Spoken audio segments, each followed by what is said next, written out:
বজাৰৰ পৰা আহি দেখে ঘৰত দ্বিতীয় পত্নী নাই। কি হ'ব এতিয়া? স্বামীৰ লাগিল হাহাকাৰ। প্ৰথমা পত্নীক লগত লৈ ওলাল স্বামী, মানে দ্বিতীয় পত্নীক বিচাৰি।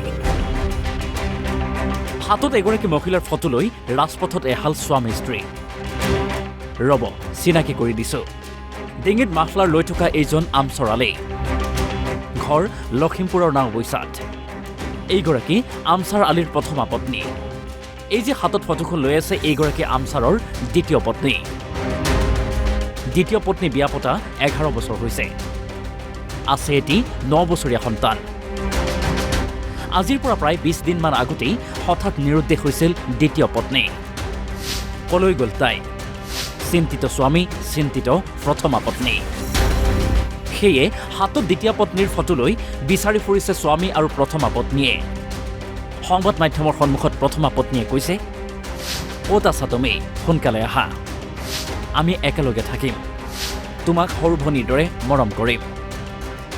আমি বিচাৰি আছো, তুমি ক'ত গৈছা? তুমি আহা, মই একেলগে থাকিম, একেলগত বনীৰ নিচিনা থাকিম। তুমি ক'ত গৈছা? তুমি আহাচোন।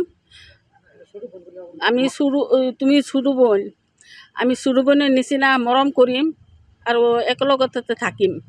মালেকা আপোনাৰ কি হয়? মালেকা আমাৰ সতীন সৰু বনী হয়। সতিনী? সতিনী। এতিয়া কি নিখোজ হৈ আছে? নিখোজ হৈ আছে। কিমান দিন ধৰি? আজি 15 দিন হ'ল। আহা, বাচ্চাটো কান্দি আছে, মোৰ লগতে আছে। মই ৰাখিছোঁ, মৰম কৰিছোঁ। আজি স্কুলত গৈছোঁ। মালেকা তুমি ক'ত গৈছা?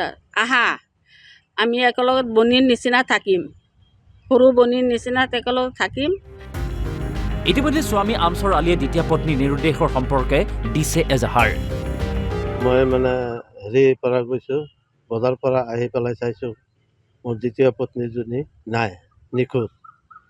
মই থানাতো তালাচী হেৰি দিছোঁ, থানাত ইজাহাৰ দিছোঁ, জাননী দিছোঁ, আৰু চব জেগাতে মই জাননী দি আছোঁ আৰু বিচাৰি আছোঁ, ক'তো পোৱা নাই।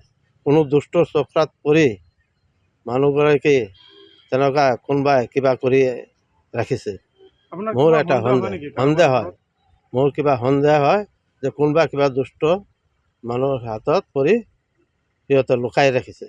চবকে কৈছোঁ, ৰাইজকে কৈছোঁ, চবকে কৈছোঁ, যদি কোনোবাই পায় এইজনী মানুহ, তেতিয়াহ'লে 20,000 টকা ইনাম দিম। দ্বিতীয় পত্নীৰ সন্ধান দিওঁতাক স্বামীয়ে দিব 20,000 টকাৰ পুৰস্কাৰ। মুঠতে যিকোনো প্ৰকাৰে দ্বিতীয় পত্নীক লাগে। এতিয়া দ্বিতীয় পত্নী গ'ল বা কলৈ, সেয়াও চিন্তাৰ বিষয় হৈ পৰিছে। কোনোবাই সংভেদ পালে আমচৰ আলীক খবৰ দিয়ে যেন। নাওবৈচাৰ পৰা মাজাখাৰুল খান, অসম লাইভ 24।